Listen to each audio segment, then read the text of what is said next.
في جرائم كتير أبشع 100 مرة و1000 مرة من جريمة نيرة أشرف. الجريمة دي واحدة منهم. عاش يتمنى قربها وفي الآخر قتلها وسلق قلبها وكله. معقولة ممكن يوصل بينا الحال لهذه الدرجة من القسوة والوحشية؟ معقولة بيجي يوم ونشوف فيه جريمة قتل تتجلى فيها كل معاني الانتقام والوحشية بهذه الصورة البشعة؟ ده احنا لو عايشين في غابة فعلا مش هنشوف انتقام بالشكل ده. الحادثة اللي هنتكلم عنها في حلقتنا دي برهنت بالدليل القاطع إن الإنسان هو الأكثر قسوة ووحشية على أرض هذا الكوكب.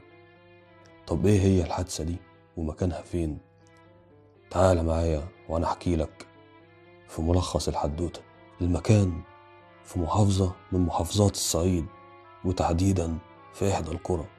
بس قبل ما تبدأ حكايتنا حابب أفكركم بالجملة العبقرية اللي كتبها المبدع وحيد حامد وقالها الفنان نور الشريف في فيلم دم الغزال، وكانت بتقول: هي اللي الشمس ما كانتش تشرق إلا لما تفتح شباكها وتطل منه، كان دايما نورها بيسبق نور الشمس. الجملة دي حرفيا كانت اتكتبت خصيصا لبطلة الحدوتة بتاعتنا اللي هنحكي عنها، نوارة. نوارة ما كانش مجرد اسمه خلاص، ده كان حقيقة عايشة على الأرض ووسط الناس، وكان ليها نصيب كبير من اسمها. وجودها في أي حتة كان بيجيب الفرحة والهدوء والسكينة، علشان كده كل الناس كانت بتحبها، جيرانها وأصحابها، قرايبها وزمايلها في الجامعة. نوارة كانت حالة ما تتكررش.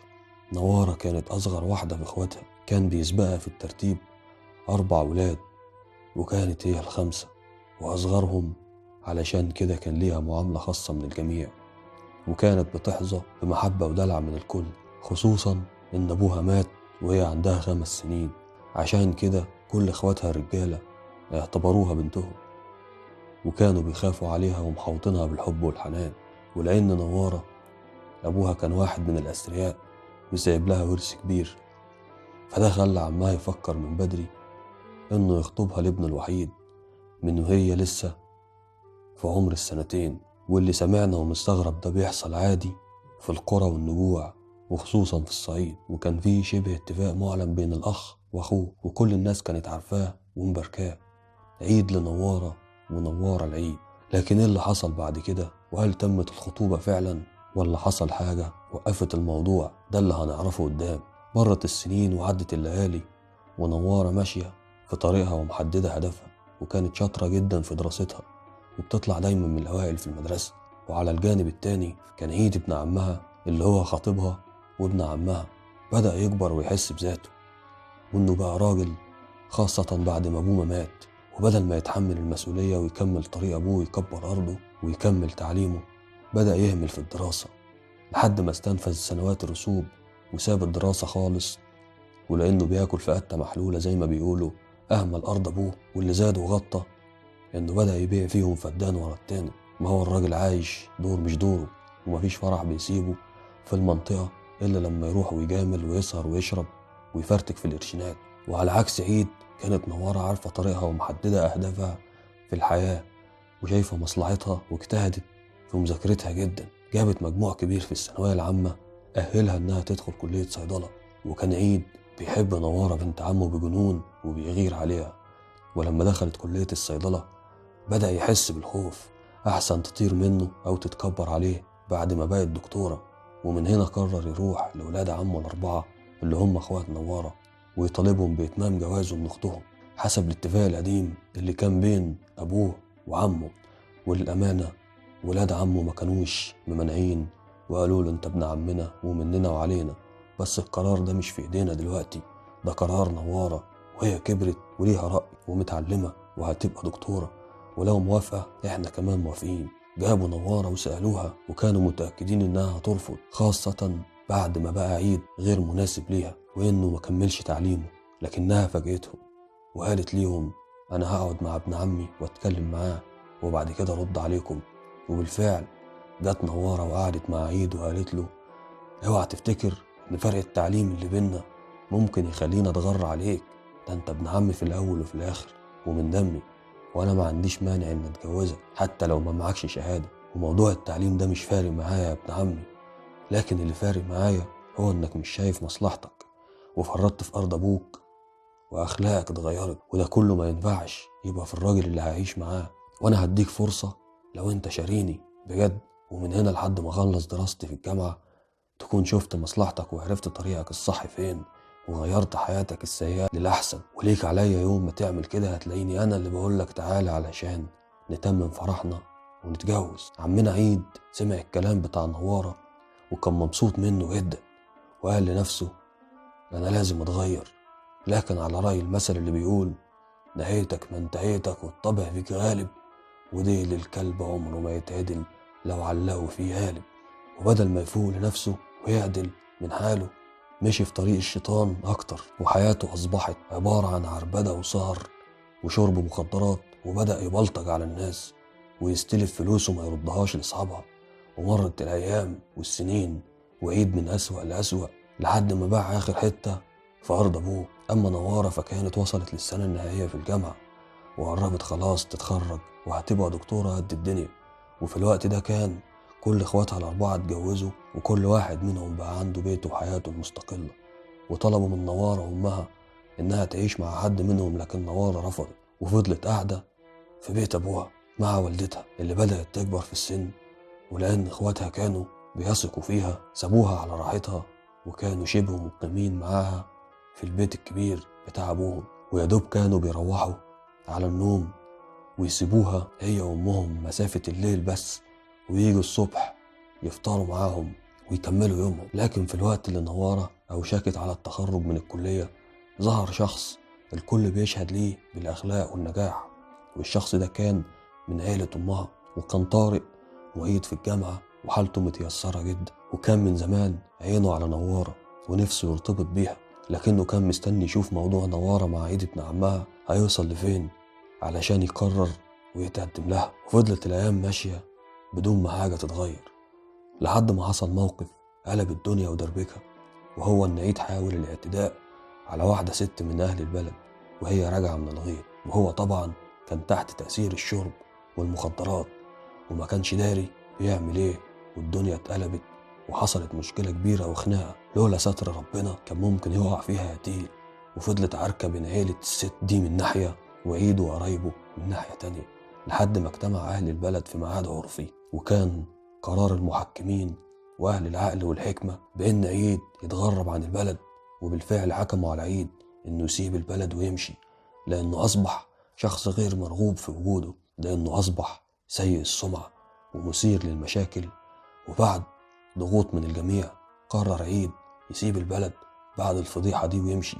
لكن قبل ما يمشي عيد حصلت مفاجأة غير متوقعة، وهي إن نوارة طلبت من إخواتها إنها تقابل ابن عمها وإنها عايزة تتكلم معاه كلمتين قبل ما يسيب البلد. وبالفعل جابوا عيد قبل ما يمشي، وأول ما شافته قالت له من دلوقتي اوعى تقول إن ليك بنت عم اسمها نوارة، أنا أيام وهتخرج وهبقى دكتورة، ومع ذلك كنت مستنياك وراضية بيك لو كنت حاولت تمشي صح وتشوف حالك.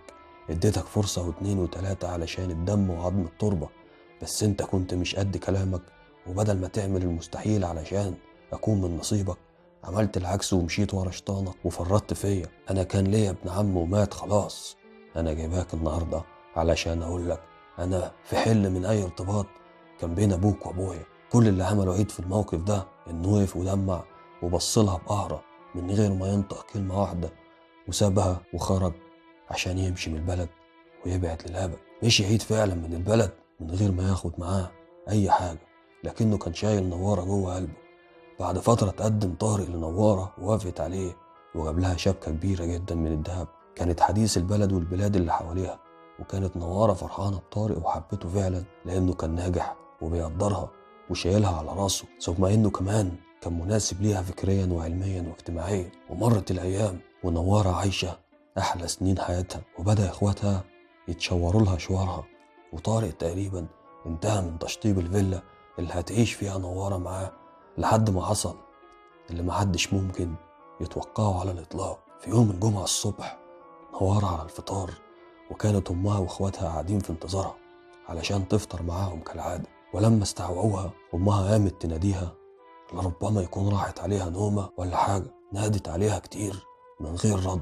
اتصل أخوها على تليفونها من تحت، لكن التليفون كان غير متاح. فقررت الأم تطلع لها تصحيها. حاولت الأم تفتح الأوضة، ما عرفتش لأنها كانت مقفولة من جوه. قعدت تخبط وتنادي لكن بدون فايدة، وبدأ القلق يسيطر على الأم. فنادت لإخواتها اللي كانوا جايين يفطروا معاها، وبالفعل حاولوا لكن من غير فايدة. فقرروا يكسروا الباب، وبمجرد الباب ما اتكسر صرخت الأم ووقعت من طولها. الصدمة فزعت الجميع، محدش كان مصدق اللي شايفه.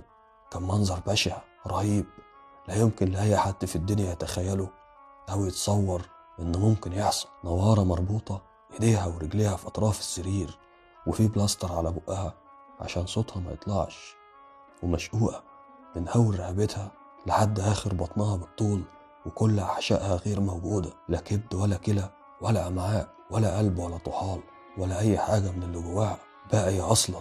والدم مغرق السرير والأرض، والدهب اللي في إيديها مش موجود، والدولاب مكسور ومتاخد منه مجوهراتها وفلوسها. ناس كتير من اللي دخلوا شافوها وقعوا واغمى عليهم من بشاعة المنظر، كأنها ذبيحة في المذبح بالظبط يا ولداه. جت الشرطة بسرعة وعملت كردون حوالين البلد، وبدأت التحقيقات والتحريات في كل اتجاه.